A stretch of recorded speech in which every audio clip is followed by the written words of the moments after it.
For a leaky faucet or other plumbing emergency, a pipe wrench is the go-to tool. The jaws on the wrench are designed to fit around smooth round pipes, so the pipes can be gripped and turned. But how do they make the wrench adjustable, so it can clamp down tightly on almost any sized pipe?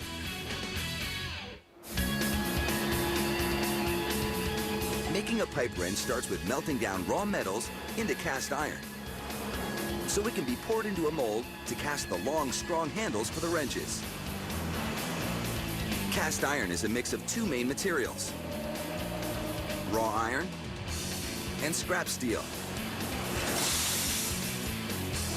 Together, they make a ductile cast iron that's both strong and flexible. To mix the cast iron, the metal is dumped into an electric furnace that heats it to 2,800 degrees Fahrenheit. The furnace can hold 12 tons of melting metal, or enough to make over 2,300 wrench handles, 18 inches in length. It takes 45 minutes for the materials inside the furnace to melt. Then the cast iron is moved to a holding furnace that keeps up to 50 tons of iron red hot and ready to go.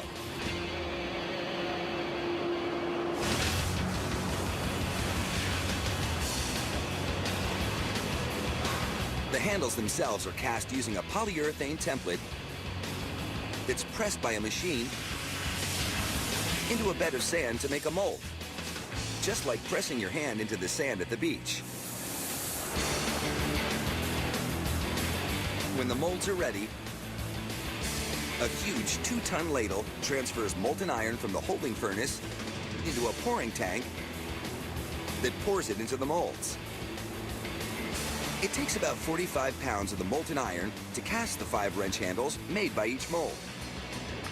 After they're filled, the sand molds pass through a cooling tunnel before they're broken apart by workers and dumped into a vibrator to shake the sand away from the handles.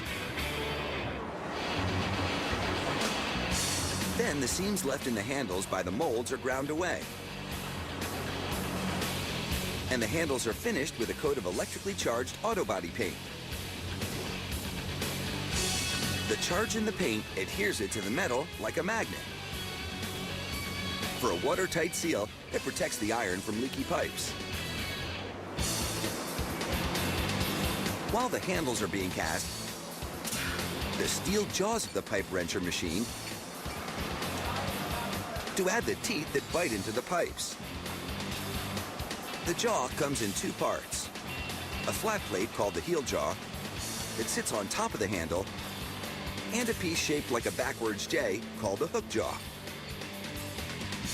The hook jaw moves up and down from the heel jaw when you turn a nut on the side of the wrench to tighten the jaws around any size pipe. The steel in the jaws is actually stronger than the iron in the handles, because the jaws grip the pipes and do all the work.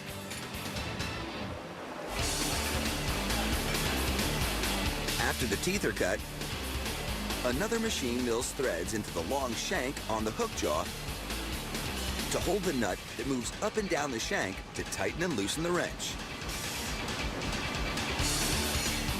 When both pieces of the jaws are fully milled, they're heat treated in a furnace at 1,500 degrees to strengthen the steel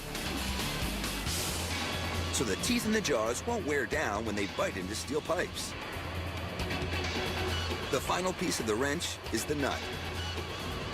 They're milled out of long steel rods by an automatic screw machine.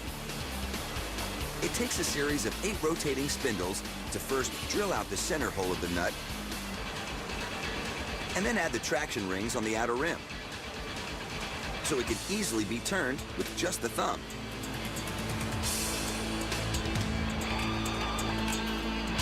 After the nuts are shaped, a second machine called a nut tapper cuts threads on the inside of each nut